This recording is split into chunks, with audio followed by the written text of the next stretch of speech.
Shalom, selamat bertemu kembali, selamat malam, selamat berjumpa umat Tuhan yang dikasihi Tuhan. Malam hari ini kita boleh diberikan kesempatan lagi untuk kita mendengarkan firman Tuhan. Oleh karena itu Bapak Ibu, siapkan hati kita, siapkan pikiran kita akan masuk firman Tuhan. Tapi sebelum kita masuk firman Tuhan, alangkah baiknya kita berdoa terlebih dahulu. Jadi mari Bapak Ibu, tundukkan kepala kita, siapkan hati kita untuk berdoa. Mari kita berdoa.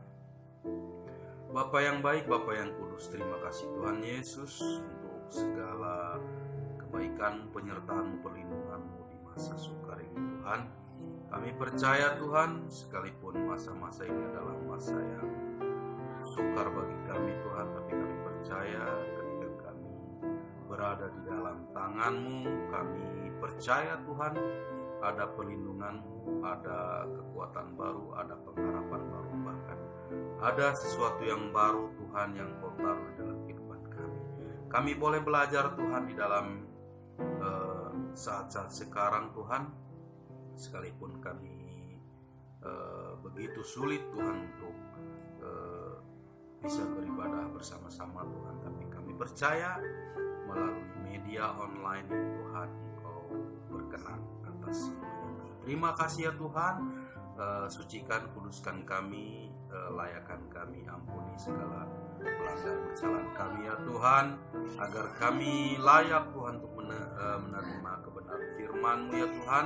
Oleh karena itu Tuhan, terima kasih untuk segala kebaikan-Mu. Hanya di dalam nama-Mu Tuhan Yesus Kristus. Haleluya. Amin. Shalom Bapak Ibu, terima kasih untuk masih di dalam ibadahku secara online. Kita akan sama-sama belajar untuk mendengarkan firman Tuhan, dan topik malam hari ini cukup luar biasa buat kita karena ini menyangkut saat-saat sekarang. Jadi topik malam hari ini adalah terus dalam pimpinan Roh Kudus. Kenapa kita harus terus di dalam pimpinan Roh Kudus? Tentu ada sebab-sebabnya. Kenapa? Ingat, masa ini adalah masa yang sukar ya, jadi kalau kita tidak terus di dalam pimpinan Roh Kudus, maka kita akan jatuh, bahkan kita akan tergeletak. Nah, jadi mari buka kitab kita akan baca sama-sama. Saya bagikan firman Tuhan malam hari ini yang terambil di dalam 2 Timotius 3 ayat 1. Saya bacakan buat Bapak Ibu. Demikian firman Tuhan. 2 Timotius 3 ayat 1. Ketahuilah bahwa pada hari-hari terakhir akan datang masa yang sukar. Nah, katakan amin. Pada hari-hari terakhir akan datang masa yang sukar. Tentu ini sangat cocok dengan keadaan kita saat ini Bapak Ibu ya, dimana pandemi COVID-19 ini kita nggak tahu kapan berakhirnya, dan semua juga orang berlomba-lomba untuk menangkal virus ini dengan membuat satu formula antivirus ya. Berbagai negara termasuk negara kita pun ikut serta untuk membuat penangkal virusnya atau serum membunuh virus itu. Nah, jadi kita harus ketahui bahwa saat ini adalah saat-saat yang sukar. Ini ya, kondisi saat ini mencerminkan firman Tuhan Bapak Ibu ya, dimana ya banyak dari orang-orang yang terdampak, yaitu kita semua ya, terlebih anak-anak Tuhan ya, dimana yang tadinya bekerja jadi nganggur, yang punya usaha akhirnya tutup, dan banyak penghasilan yang berkurang, bahkan yang kehilangan penghasilan, bahkan sampai ada yang ada yang mungkin ada yang tidak makan dan banyak yang kekurangan. Nah ini memicu di mana kita ini menjadi lemah. Secara iman sudah pasti ya kita akan lemah. Nah, kenapa kita lemah? Karena kita tidak hidup di dalam Roh Kudus. Nah, Tuhan Yesus sudah memberikan Roh-Nya yang kudus kepada kita, kepada umat percaya, kepada orang-orang pilihannya. Kita perlu ketahui, nah, kalau kita terus dalam pimpinan Roh Kudus, sekalipun masa sulit, sekalipun masa sukar, ya mungkin memang akan terasa sih saat-saat sulit dan sukar ini, tapi ingat, Tuhan itu menyertai kita dalam segala hal sampai akhir zaman. Amin. Nah, menyertai dalam kehidupan kita, aspek kehidupan kita, aspek kerohanian kita. Jadi kalau kita tetap di dalam Roh Kudus, maka sesulit apapun kita percaya Tuhan pasti membantu kita. Amin. Ya. Nah, jadi situasi ini benar-benar menyadarkan kita bahwa tidak ada yang lain yang bisa kita andalkan, nah, selain Tuhan sendiri. Amin. Nah, berikanlah hati kita untuk terus hidup dipimpin oleh Roh Kudus. Nah, jadi kalau kita hidup dipimpin Roh Kudus, nah, mungkin kesulitan dan kesukaran pasti datang. Itu pasti akan menghampiri kita ya. Tidak mungkin ya, orang lain sukar kita nggak kena dampak. Semua kita pun akan kena dampak. Kenapa? Kalau kita kena dampak juga kita akan belajar. Belajar apa? Belajar untuk bersyukur, belajar untuk menyerahkan diri, belajar untuk dipimpin oleh kuasa Roh Kudus. Amin. Nah, oleh karena itu Bapak Ibu, ya, Roh Kudus membantu dalam kelemahan kita. Ingat, kita ini lemah. Kita ini nggak punya kekuatan apapun. Ya. Maka kalau kita lemah, kita perlu satu pribadi yang mampu menguatkan kita, yaitu Roh Kudus. Jadi jangan pernah kita mendukakan Roh Kudus, karena Tuhan pernah bicara juga, kalau mendukakan Roh Kudus, nggak ada ampun itu, ya, nggak ada ampun lagi. Jadi jangan pernah kita mendukakan Roh Kudus. Sebejat apapun kita, sejahat apapun kita, ya, jangan pernah kita mendukakan hati Tuhan. Jangan pernah mendukakan Roh Kudus, karena itu adalah satu hujatan. Ya. Ingat, kita sudah dipilih, kita sudah ditebus, ya. Bahkan kita sudah dibayar dengan darah yang mahal. Nah, oleh karena itu, mari Bapak Ibu, ya, Roh Kudus membantu dalam kelemahan kita. Ya. Ada firman-Nya di dalam Roma 8 ayat 26. Mari kita baca sama-sama. Ya. Roma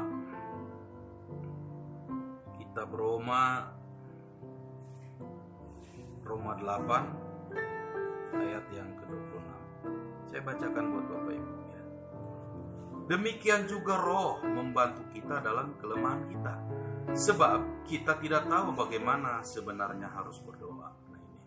Tetapi Roh sendiri berdoa untuk kita kepada Allah dengan keluhan-keluhan yang tidak terucapkan. Nah, ini pentingnya berbahasa roh. Ya, ini saya artikan, demikian juga Roh membantu kita dalam kelemahan kita, sebab kita tidak tahu bagaimana sebenarnya harus berdoa. Tetapi Roh besar ya sendiri berdoa untuk kita kepada Allah dengan keluhan-keluhan yang tidak terucapkan. Artinya apa? Kita harus tetap berdoa. Doa dengan ucapan yang mungkin dimengerti itu ada batasnya. Tapi doa dengan secara roh sendiri yang menyampaikan keluh kesah kita yang tidak terucapkan. Artinya apa? Perbanyak bahasa roh. Itu akan membantu kita. Dalam kelemahan kita akan dikuatkan di dalam roh. Amin. Nah ini, kemampuan dan kekuatan kita benar-benar terbatas. Karena itulah kita sangat membutuhkan Roh Kudus. Nah, artinya apa? Kita bisa menyampaikan dengan sangat terbuka kepada Roh Kudus tentang keinginan, doa, keluhan dan kesukaran kita. Nah, jadi pada saat sukar, saat sulit, kita jangan ngomel, jangan bersungut-sungut. Nah, sungutnya ada dua, bersungut-sungut. Nah, sungut cukup aja satu ya ini. Ya, jadi ini harus digunakan untuk berdoa, untuk menyampaikan kebenaran firman Tuhan seperti hari ini. Jadi mari saya ajak Bapak Ibu untuk berdoa di dalam roh, ya, dalam roh dan kebenaran. Artinya kita harus berbanyak bahasa roh. Itu yang pertama. Nah, yang kedua, ingat, kita ini adalah anak-anak Allah, ya. Terus di dalam pimpinan Roh Kudus, karena kita adalah anak-anak Allah. Nah, kita adalah anak-anak Allah. Ada firmannya juga di dalam Roma 8 tadi ayat yang ke-14. Roma 8 ayat yang ke-14. Saya bacakan buat Bapak Ibu. Semua orang yang dipimpin Roh Allah adalah anak Allah. Nah ini, semua orang yang dipimpin Roh Allah adalah anak Allah. Jadi, mohon maaf, yang belum menerima Tuhan Yesus sebagai Tuhan dan Juru Selamat dan menerima impartasi kuasa Roh Kudus, itu belum dikategorikan anak Allah. Kita yang dipilih, yang ditetapkan sejak semula, dan kita diambil, ya, bahkan dipilihnya dari keadaan hina menjadi anak Allah. Artinya apa? Terus dalam pimpinan Roh Kudus, karena kita ini adalah anak-anak Allah. Anak-anak Allah. Artinya apa? Ini tadi, yang dipimpin oleh Roh Allah. Kalau kita menyadari kita dipimpin oleh Roh Allah, maka status kita adalah anak Allah. Amin. Bapak, Ibu, adik-adik semuanya termasuk saya adalah anak-anak Allah. Amin. Ini adalah status yang luar biasa, ya. Orang-orang di luar sana belum tentu, ya, menjadi anak Allah kalau belum menerima Roh Kudus, bahkan mengakui kalau Tuhan dan Juru Selamat kita adalah Tuhan Yesus. Amin, ya. Yang menolak Yesus banyak, tapi kita yang sudah diambil, ditarik ke dalam kuasanya, status kita berubah menjadi anak-anak Allah. Amin. Wow, luar biasa, ya.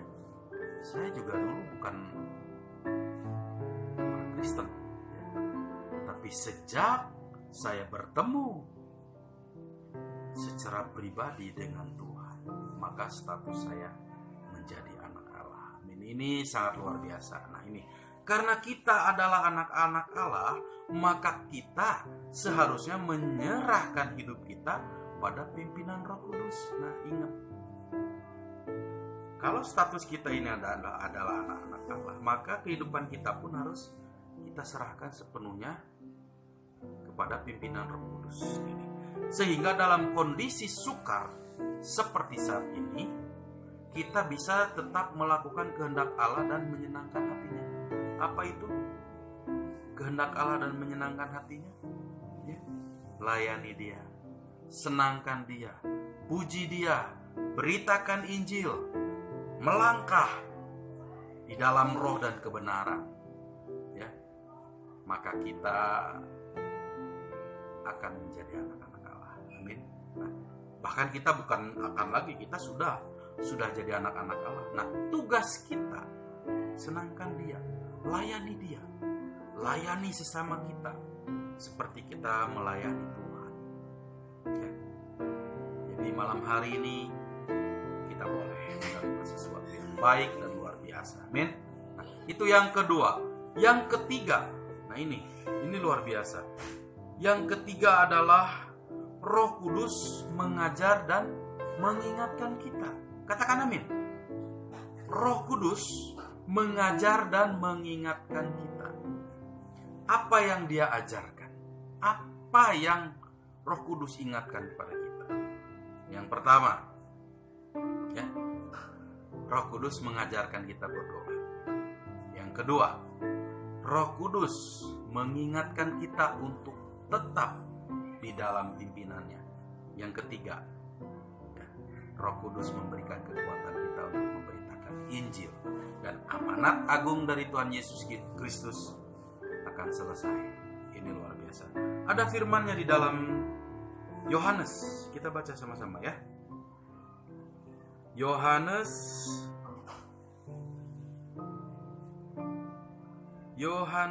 14 ayat yang ke-26.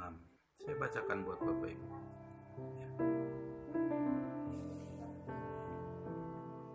Yohanes 14 ayat 26. Tetapi penghibur, yaitu Roh Kudus, yang akan diutus oleh Bapa dalam namaku, Dialah yang akan mengajarkan segala sesuatu kepadamu dan akan mengingatkan kamu akan semua yang telah kukatakan kepadamu.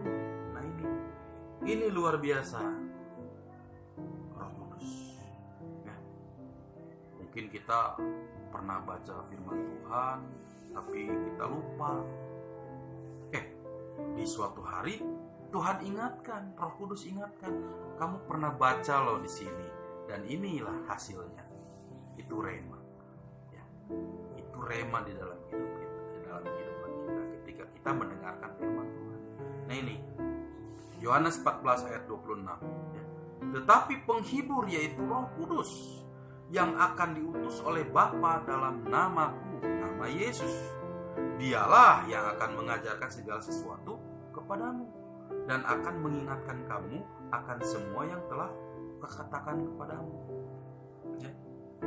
Ingatan kita ini terbatas, Bapak Ibu. Ya. Tapi Roh Kudus itu selalu ingat. Maka Dia akan mengingatkan kita, Dia akan mengajarkan kita, Dia akan membantu kita. Artinya apa? Terus dalam pimpinan Roh Kudus. Amin. Saya punya sedikit cerita kesaksian tahun 1998. Itu juga saya tonton di Solusi, di mana ada seorang bos supermarket.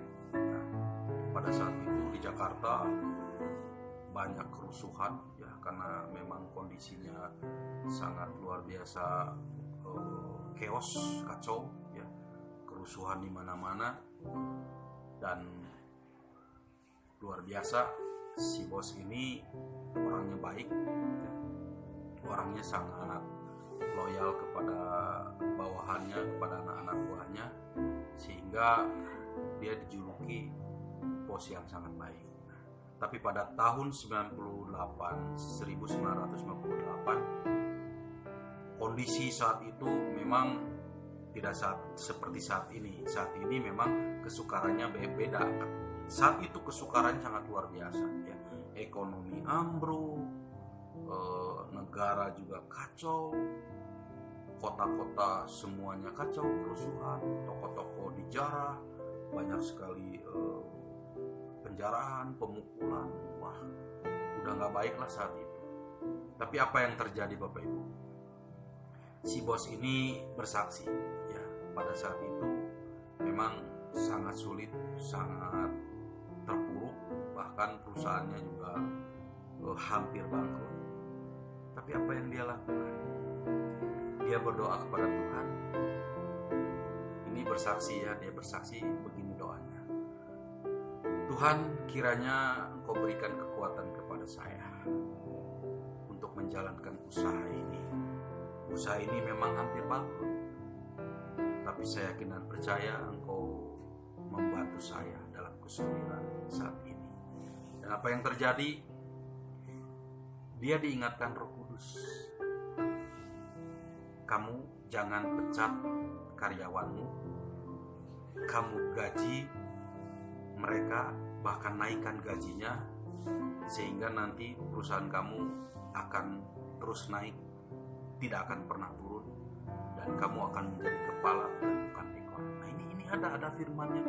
Biar terngiang-ngiang terus sampai akhirnya mana benar. Tokonya sudah dijarah, ada yang dibakar dan sebagainya, tapi dia katakan pada karyawannya, dia begini, saudara-saudaraku, saya tidak akan pecat kalian, saya tidak akan menutup ke perusahaan saya, toko-toko saya, tapi saya akan menaikkan gaji kalian, dan kalian harus bekerja dengan sungguh-sungguh supaya usaha kita ini maju. Dan apa yang terjadi? Ya, dia terus naik, dia terus naik, dia terus naik, dan tidak akan pernah turun. Dan tahu siapa bos ini? Bos ini namanya saya lupa, tapi bos ini yang mempunyai Alfamart di seluruh Indonesia. Tadinya tokonya besar, sekarang tokonya jadi banyak. Dan ini luar biasa, ya.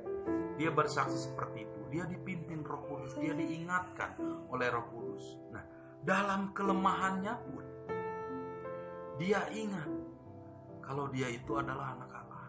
Nah ini, jadi ketika lemah dia ingat ada Tuhan. Nah, bahkan dia tahu kalau dia itu adalah anak Allah. Bahkan yang terakhir, dia diajarkan dan diingatkan ketika dia mengandalkan pimpinan Roh Kudus. Nah, ini hanya sebuah kesaksian yang memberkati saya juga, ya, mudah-mudahan menjadi berkat buat Bapak Ibu dimanapun Bapak Ibu sekarang berada, ya. Jadi mari Bapak Ibu, ya, ingat kita harus dipimpin oleh Roh Kudus, ya. Kenapa? Karena ada sebuah contoh yang orang yang dipimpin oleh Roh Kudus hingga dia menjadi raja. Siapakah dia? Dia adalah Daud, ya. Dia hidupnya sangat luar biasa, ya. Sejak muda dia dipimpin Roh Kudus hingga dia mengalahkan Goliat yang gagah perkasa. Bahkan orang Israel pun mundur, tapi dia maju di dalam nama Tuhan, dan dia menjadi seorang pemenang. Bahkan dia menjadi raja walaupun dia pernah jatuh dalam dosa, tapi dia mengakuinya, dia mengakui kelemahannya, dia ingat dia adalah anak Allah, dan dia pun sangat luar biasa, ya. Roh Kudus mengajarkan seorang Daud hingga dia menjadi raja. Bahkan blueprint untuk membuat bait Allah adalah Daud. Memang yang membuat bait Allah bukan Daud, tapi anaknya Salomo, tapi rancangannya adalah Daud dari Tuhan. Jadi buat malam hari ini, mari Bapak Ibu, ya, kita harus dipimpin oleh Roh Kudus. Nah ini supaya apa? Kalau kita terus dalam pimpinan Roh Kudus, ya, sesukar apapun, sesulit apapun kehidupan kita saat ini, ingat, kita akan naik, bahkan kita akan menjadi kepala dan bukan ekor, dan kehidupan kerohanian kita akan semakin meningkat. Jadi saya pun mengajak Bapak Ibu, mari beritakan Injil, beritakan Injil. Itu menjadi tugas kita, amin, ya. Jadi itu saja pesan Tuhan malam hari ini. Terus dalam pimpinan Roh Kudus supaya kita terus naik dan bukan turun. Tuhan Yesus